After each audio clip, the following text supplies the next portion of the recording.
Salam uşaqlar. Bugün müstəqillik dövründən başlayaraq 1-ci Qarabağ müharibəsi daxil olmaqla video izah təqdim edəcəm sizə.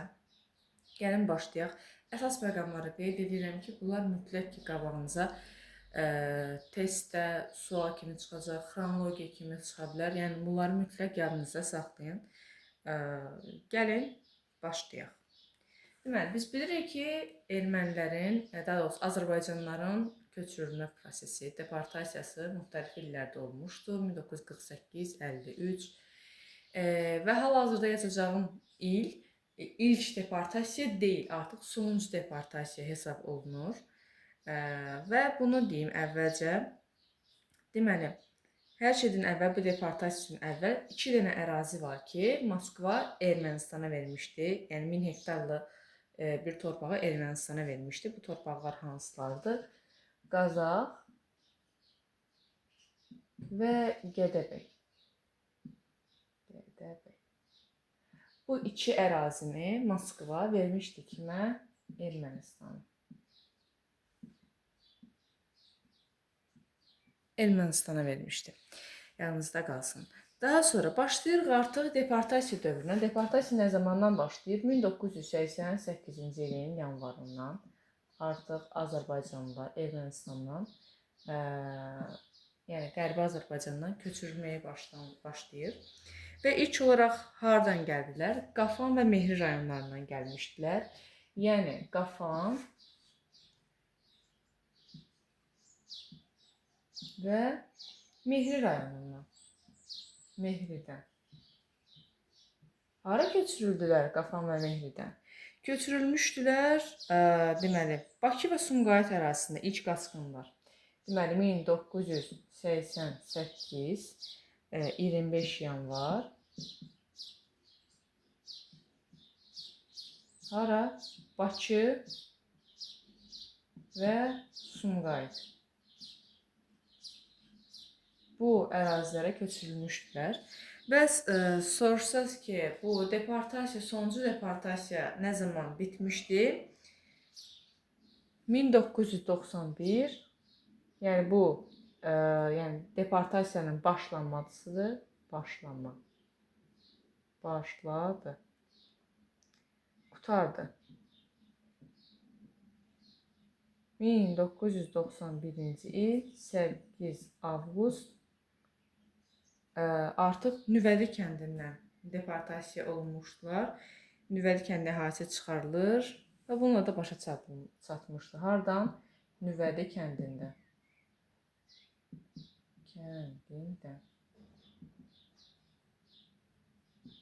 Bununla da artıq sonuncu deportasiya bitmiş sayılır. Və mən indi sizə nəyi izah etmək istəyirəm? Xronologiya ilə çalışıram gedim ki, məsəl üçün deyirik ki, sonuncu deportasiya başlanmışdı 1998-ci ilin yanvarında və bundan sonra bir dənə hadisə baş vermişdi. Onu da qeyd edim. 1988-ci il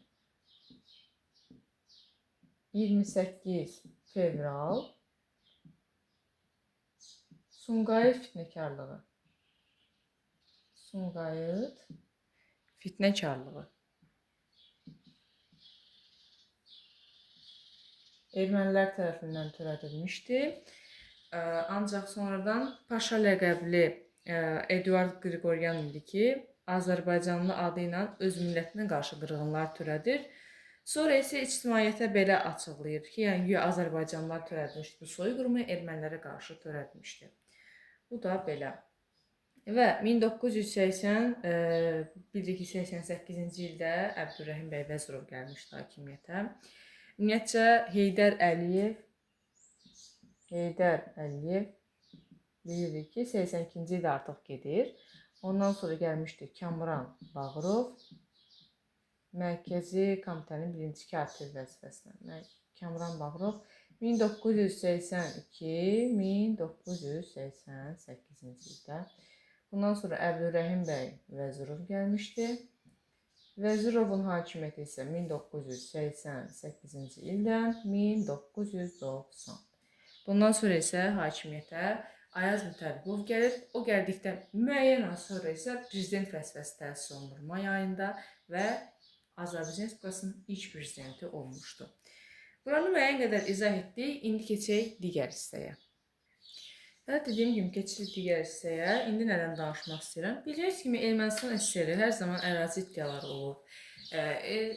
Məsəl üçün deyək AXC-dən əvvəl, Azərbaycan Xalq Cümhuriyyətindən əvvəl də oldu. Yəni müxtəlif illərdə Ermənistan hər zaman Azərbaycana ərazi iddiaları irəli sürmüşdü.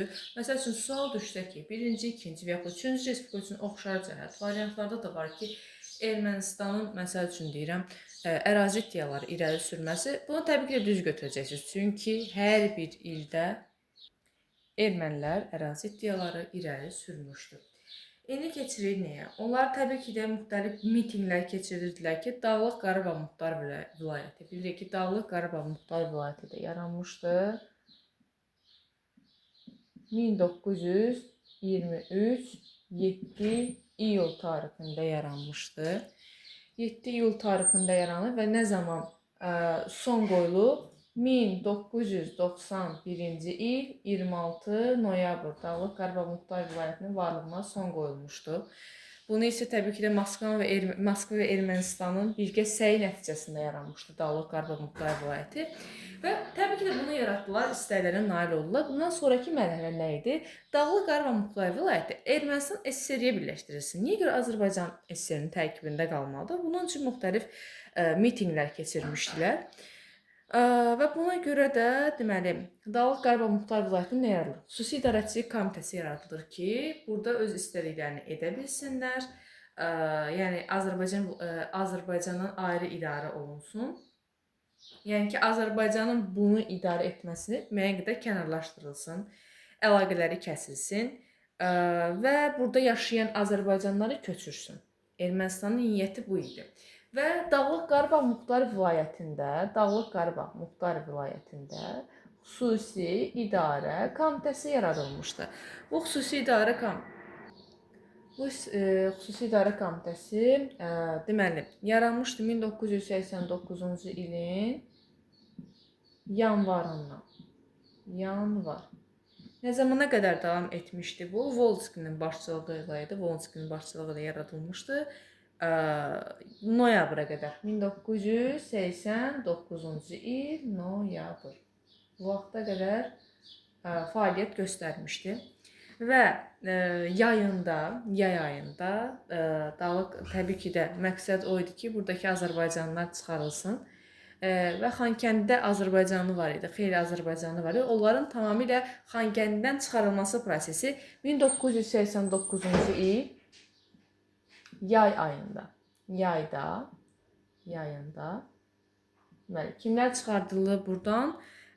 Xankəndidəki bütün azərbaycanlılar çıxarılmışdı. Bu tarixi yadınızda saxlayın. Yəni əsas məqsədlərdən biri bu idi. Bunda nail olmuşdular müəyyən qədər. Azərbaycan SSR-nin suverenliyi haqqında konstitusiya qanunu keçirilir. Ali Sovetin növbədənkənar bir sessiyası idi. 1989-cu il 23 sentyabr belə bir şey keçirilmişdi. Ali Sovetin qanunu hesab olunur. Konstitusiya qanunu idi. Deməli, Azərbaycan SSR-nin suverenlik haqqında konstitusiya qanunu bu qəbul edilmişdi.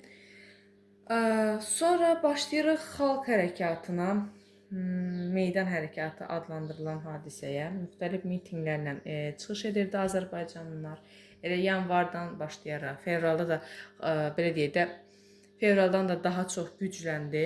Gördüyünüz kimi yayda da Xankəndidə insanlar, azərbaycanlıları çıxardılır bu torpaqdan və buna görə daha da güclənmişdi. Azərbaycanlılar mitinqlər edirdilər. Hətta belə deyək, Şuşanın Topxana meşəsinin ermənilər tərəfindən tikinti məqsədilə qırılması belə deyək, etirazları daha da yüksəliş dövrünə gətirdi, çıxardı. Biz dirçəliş günü deyirik ki, nə zamandır? 1900, gəlin yazaq bura. 17 noyabr.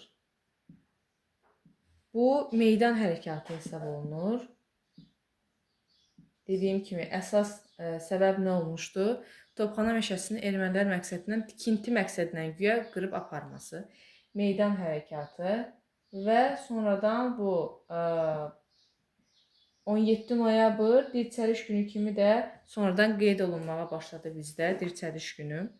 Və burada suverenlik, azadlıq şüarları səslənmişdi. Bunları yadımıza saxlayaq. Və burada xüsusilə Əbdülrəhim bəy Vəzirovun istefası tələbləri irəli sürülmüşdü.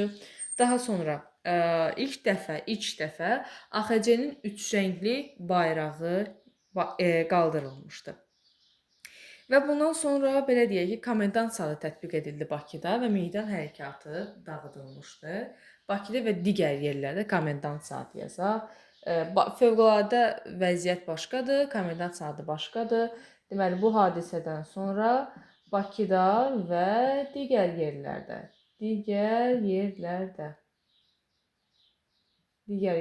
nə idi? Komendant saatı. Bu da belə. Əsas yerlərdə izah etdim. Bir dənə bir şey qalır, onu da deyim. 1989 Əbülfəz Elçibəyin AXC cəbhəsində hakimiyyətə gəlməsi də, prezident kimi fəaliyyətə başlaması da hər biri yay ayında olmuşdu. 1989-cu il, bura yazaq. 1989-cu ilin yayında AXC Azərbaycan Xalq Cəbhəsi yaradılır və onun bu təsis konfransında AXC-nin sədri Əbülfəz Elçibəy seçilmişdi. Yəni AXC yaradılır, Azərbaycan Xalq Cəbhəsi yazaq bura. Və bunun sədri kim olmuşdu? Əbülfəz Elçibəy olmuşdu. İndi keçək digər hissəyə. Ümumiyyətcə bu xalq hərəkatının müəyyən qədər köməkliyi olmuşdu nədə? Bir sıra tədbirlər olmuşdu. 1989-cu il 30 dekabr Gəncənin tarixi adı bərpa edilir. 1989-cu il 30 dekabr. Bu həm də olmuşdu harda, AXC-nin dönəmində də olmuşdu. Bu Gəncə adı bərpa edilmişdi. Eləcə də Qaryagin adı Cəbrayıl adı ilə əvəz olunmuşdu. Gəncənin tarixi adı bərpa olur. Tarixi adı bərpa edilir. Adı bərpa edilmişdi. 1980, yəni bu sonra Dünya Azərbaycanlıların Həmrəylik günü kimi qeyd olunmağa başlayır. 1989-cu il 31 dekabr. Bu iki hadisəni yadımızda saxlayaq. 31 dekabrda deməli Naxçıvandan başlayaraq Sovet-İran sərhədindəki qurğular dağıdılır. Bu isə Dünya Azərbaycanlıların Həmrəylik günü kimi qeyd olunmağa başlanmışdır. Dünya Azərbaycanlıların Həmrəylik günü qeyd olunmağa başlayır. İndi də belədir. Bu. Deməli, ermənilərin Xanlar rayonunun Quşçu kəndinə silahlı basqın etməsi, yəni erməni hücumlarının yaranması bir daha başlayır neçənci ildən? 1990-cı ildən 15 yanvardan başlamışdı. Quşçular kəndinə, belə deyək, Xanlar rayonunun Quşçu kəndinə.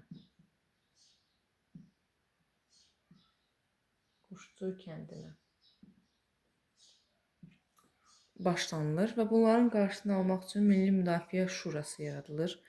1990-cı ilin, yəni bu hadisədən sonra yanvar nə yaranmışdı? Milli Müdafiə Şurası yaradılır. Milli Müdafiə Şurası və özü müdafiə batalyonları da yaranmışdı. Bildiyimiz kimi Naxçıvan 1990-cı ilin 19 yanvarında deyir ki, mən SSR-nin tərkibindən çıxmaq haqqında qərar verirəm. Yəni Naxçıvan deyir ki, mən SSR-nin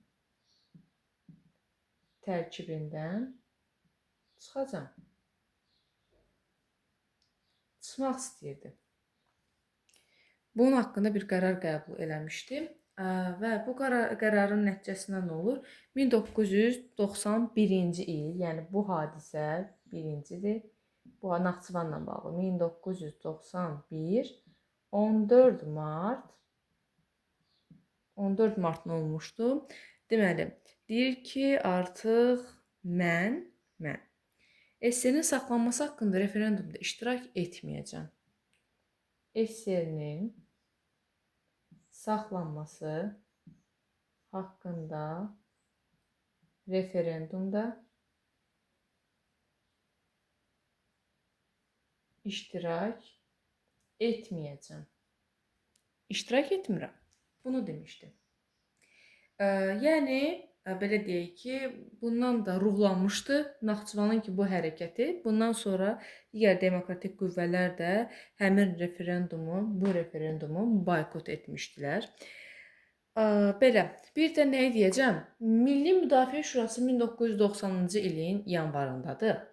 1991-ci ilin 1 noyabrı 1 noyabr, daha doğrusu üzr istəyirəm, 1993-cü ilin 1 noyabr isə Dövlət Müdafiə Şurası yaranmışdı. Dövlət Müdafiə Şurası. Bunlar yadda qalsın. Bu yaradılmışdı. Bu da belə əsas məqamları burada qeyd etdim, bu mövzuda olan məqamları qeyd etdim. Sonra bilirik ki, 20 yanvar faciəsi olmuşdu. Qoşun yeridilmişdi 15 yanvar və fövqəladə vəziyyət artıq tətbiq edilməsi haqqında 19 yanvar, yəni elə bu tarixdə 19 yanvar biz bayaq komendant saatı dedik. 17 noyabrdan sonra, meydan hərəkatından sonra komendant saatı tətbiq olunmuşdu Bakıda. Fövqəladə vəziyyətin isə tətbiq olunması 1990-cı ilin 19 yanvarındaydı. Və bundan sonra 19-dan 20-sinə keçən gecə 20 yanvar faciəsi törədilmişdi. Sonra isə belə deyək ki, Heydər Əliyev gəlir 1990-cı ilin 21 yanvarında gəlir bu hadisəni, 20 yanvar hadisələrini pisləmişdi. İndi keçirik hara? Deməli, digər proseslərə, başlayaq onlardan danışmağa. İndi keçirik hansı mövzuya? Azərbaycan müstəqilliyinin bərpasına, o dönəmdən başlayaq danışmağa. Və yaxud dediyim kimi Əbdülrəhim bəy və Vəzirov 90-cı ildə gedir və ondan sonra kim gəlir? O gedir. Hakimiyyətə gəlir Ayaz Mütəllibov.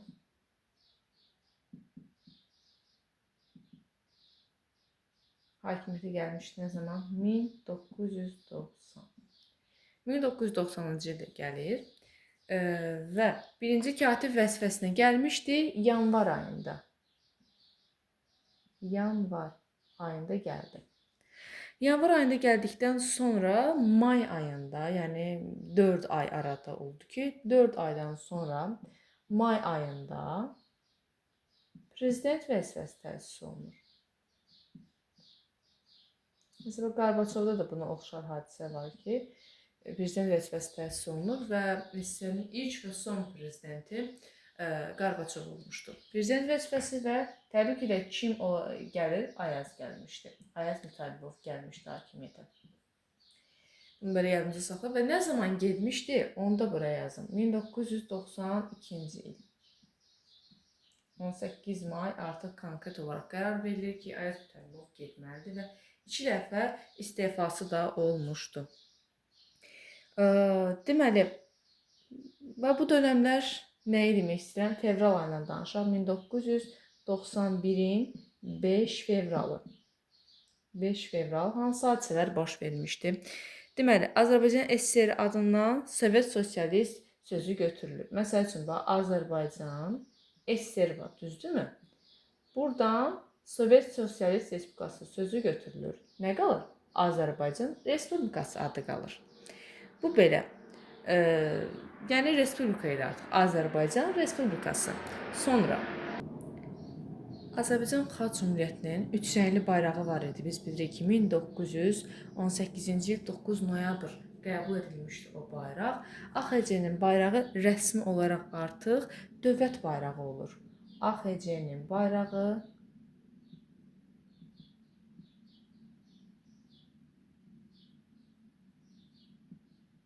dövlət bayrağı.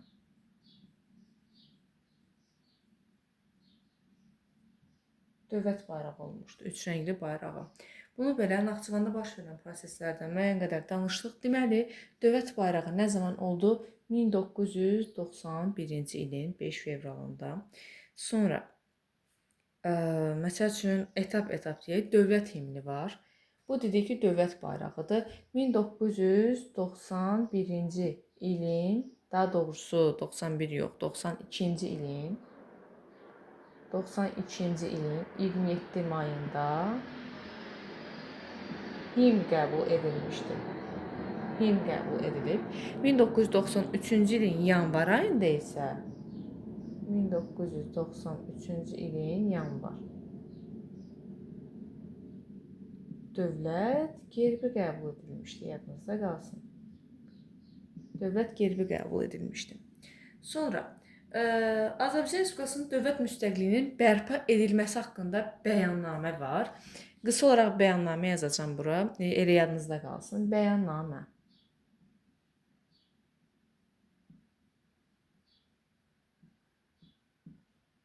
(1991)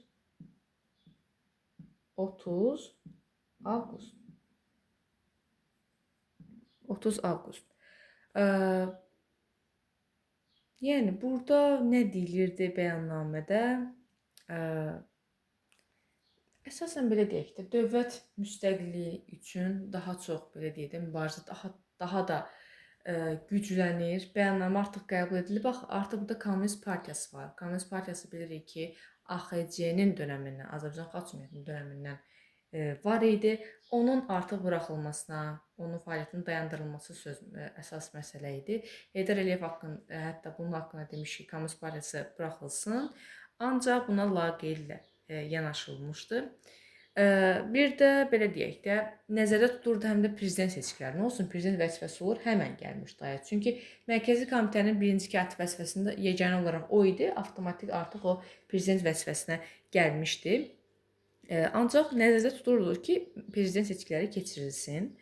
Ancaq müxtəlif maneələr yaradıldı. Hətta yaş cenzi də qoyuldu ki, Heydər Əliyev buna seçilə bilməsin prezident seçkilərinə. Sentyabrda keçirildi deyək məsəl üçün. Deyirik ki, 90-cı ildə prezident vəzifəsinə gəlir və 1991-də prezident seçkiləri olur. Sentyabrında. Prezident seçkiləri. Və yenə də hakimiyyətə Ayaz gəlmişdi. Ayaz Mütəllibov gəlmişdi. Heydər Əliyevi müxtəlif maneələr yaradılmışdı ki, o seçilməsin. Və AXC liderləri Milli Şuranın yaradılması haqqında razılaşma əldə elədi. Milli Şuranın yaradılması haqqında 1991-ci ildə. 1991-in oktyabr ayında yadınızda qalsın ki, bu Milli Şura həmin Milli Şuradır ki, sonra da Milli Məclis adlanacaq. Milli Şuranın yaradılması haqqında razılaşma.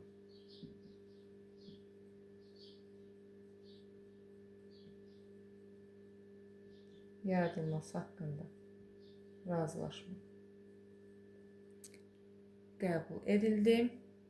Baxın, biz bayaq müxtəlif anlayışlar dedik. Milli Müdafiə Şurası ayrıdır. Dövlət Müdafiə Şurasının ili ayrıdır. Bir də Milli Şura var. Konkret Milli Şura var. O oktyabr ayındaydı. Hansı ki, sonra dediyim kimi Milli Məclisə çevriləcək və 1991-ci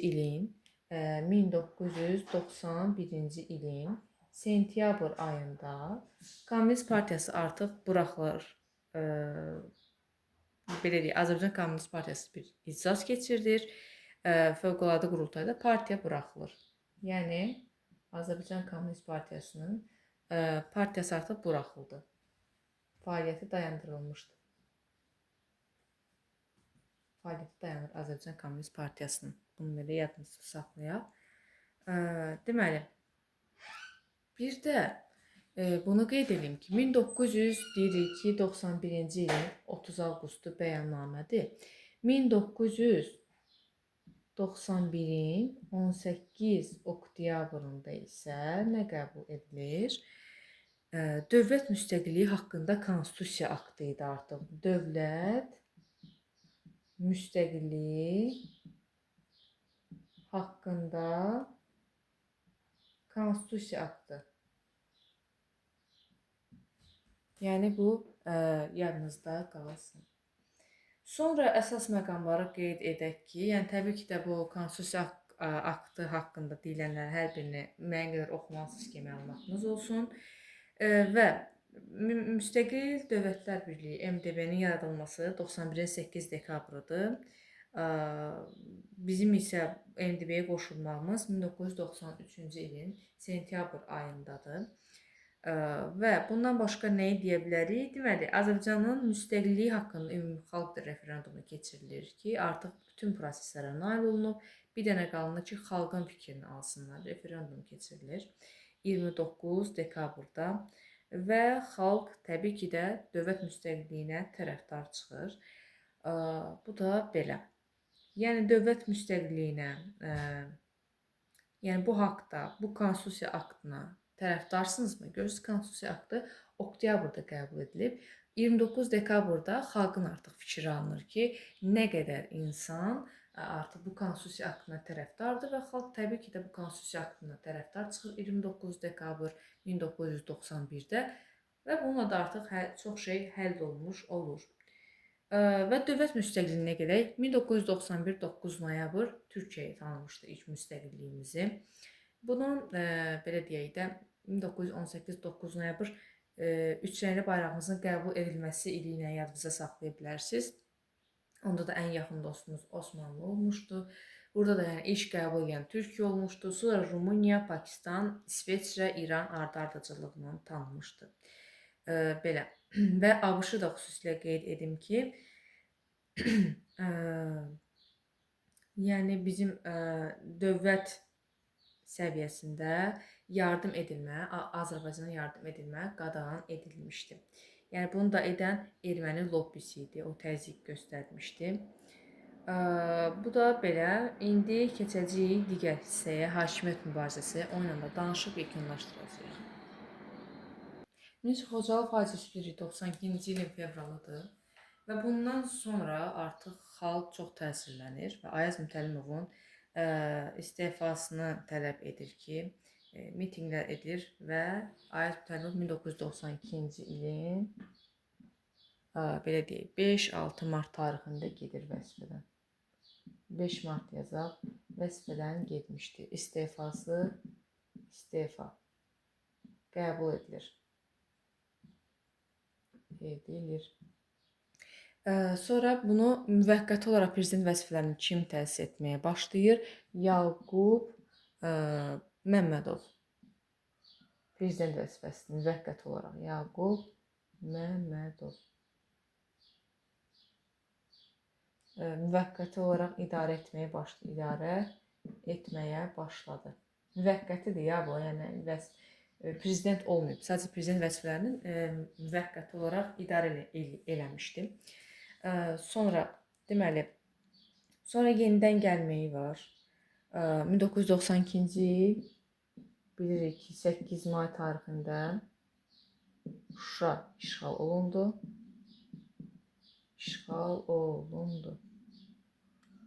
Şuşa işğal olunmuşdu və bundan sonra yenidən Ayaz Mütəllimov tərəfdarların köməyi ilə hakimiyyətə gəlmişdi. Nə zaman? 1992-ci il 14 may yenidən gəlir hakimiyyətə. Yenidən gəlir. Ayaz Mütəllimov gəlir. Hakimiyyətə gəlmişdi. Belə. 18 may isə artıq Ali Sovet sessiyası bir qərar qəbul edir ki, Milli Şura, Milli Məclis adlanacaq. Milli Şura bu qərarları qəbul edir.